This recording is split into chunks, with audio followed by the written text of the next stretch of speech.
আজকে রিশো যাচ্ছে ওর মামার বাড়ি। সকালে উঠে স্নান খাওয়া দাওয়া সেরে নিয়ে ঠাম্মির কাছে রেডি হয়ে নিয়েছে।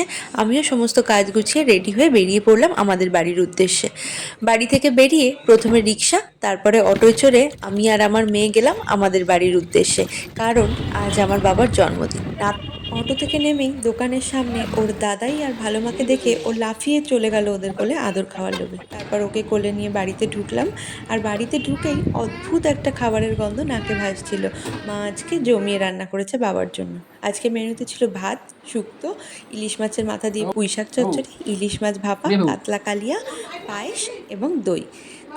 দুপুরে জমিয়ে খাওয়া দাওয়া সেরে আমি, মা আর বোন তিনজনে একটু গল্প করছিলাম। রিশো আজকে ওর ভালো মা ওর মাম্মামকে পেয়ে ঘুমটুম সব ভুলে গিয়ে শুধুই দুষ্টুমি করে যাচ্ছে। কারণ আজকে ওর ক্রাইম পার্টনার ওর সঙ্গে আছে, মানে আমার বোন, যাকে ও মাম্মাম বলে ডাকে। ও সব থেকে বেশি দুষ্টুমি ওর সঙ্গেই করে থাকে। রিশো দুষ্টুমি করলে আমরা একটু আধটু বকলেও ওর মাম্মাম ওকে কিচ্ছু বলে না। তখন প্রায় সন্ধে হয়ে গেছে এবং রিশো দুষ্টুমি করতে করতে ক্লান্ত হয়ে তখন জল খাচ্ছে। তারপরে সন্ধেবেলা বাবার জন্য আনা একটা কেক বাবা নাতনিকে নিয়ে কাটলো এবং আমাদের সকলকে খাইয়ে দিল। তারপরে রাতের খাওয়া দাওয়া সেরে আমরা পঙ্কজের সাথে বাড়ি ফিরে এলাম।